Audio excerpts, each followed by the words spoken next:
आज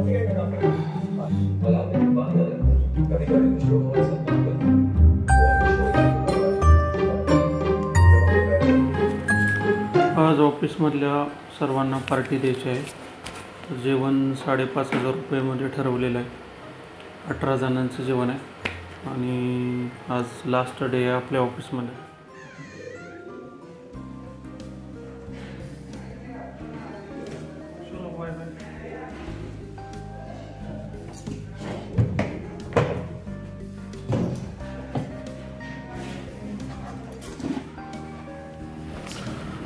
hello guys, welcome to my channel. आज आपला लास्ट दिवस आहे ऑफिसमध्ये. आता आपण ऑफिसला चाललो. शेवटचा दिवस कलेक्टर ऑफिस सातारामधला. युजली मी बाईकने जातो, पण आज मोठी गाडी नेत आहे.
काल सर तुमचा निरोप समारंभ किंवा सँड ऑफ झाला, पण मला बोलायचं होतं, पण वेळ पण नव्हता आणि मी असं मॉपमध्ये कधी बोलले पण नव्हते. पण एक व्यक्तिमत्व म्हणून तुमचं नेचर मला फार आवडतं पहिल्यापासूनच, आले तेव्हापासून.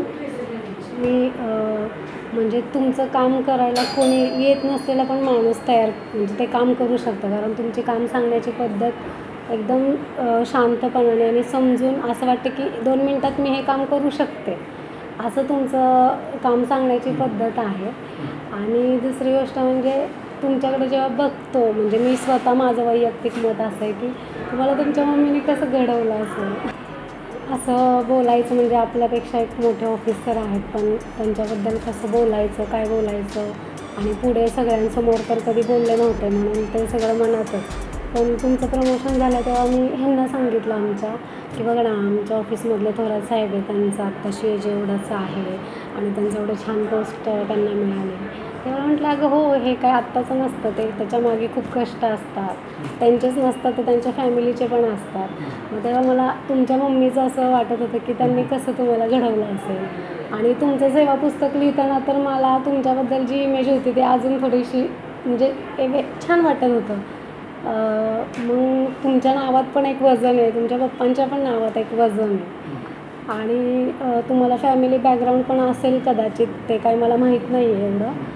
पण एकूणच तुमचं असं खूप छान असं वाटलं मला नेचर, किंवा असं वाटलं. आणि जेव्हा मी तुम्हाला बघते ना, तेव्हा मीच नाही म्हणजे कोणाला पण वाटेल की आपला मुलगा असा असावा असं मला वाटतं. आणि तुमचा एक शांत स्वभाव असा प्रत्येक गोष्टीतून दिसून येतो, जसं बेल प्रत्येक गोष्टीला न देणं, फोन करून तुम्ही बोलवता यांना पाठवा किंवा त्यांना पाठवा.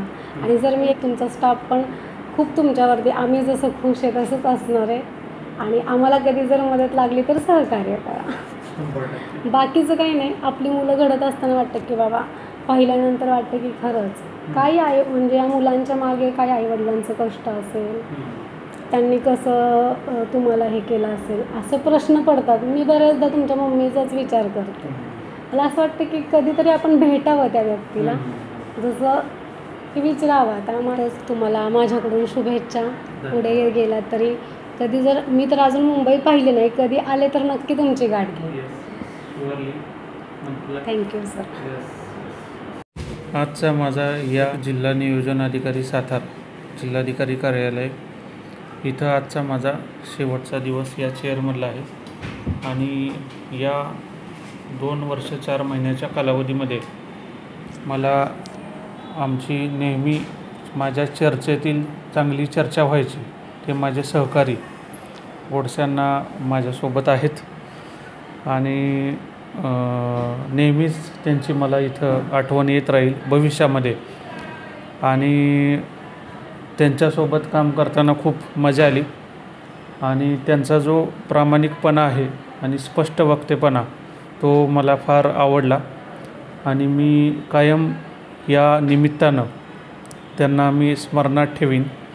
आज 21 डिसेंबर आहे आणि आज चार्ज ट्रान्सफर करण्यासाठी मी आलो आहे. वास्तविकपणे मी कालच कार्यमुक्त झालो आहे, परंतु साहेबांची सही न झाल्यामुळं मी आज कार्यमुक्तीसाठी आलो आहे. तर हा शेवटचा क्षण कॅमेऱ्याबद्दल झालेला आहे. कॅमेऱ्याबद्दल आम्ही करतो आहे. धन्यवाद. धन्यवाद.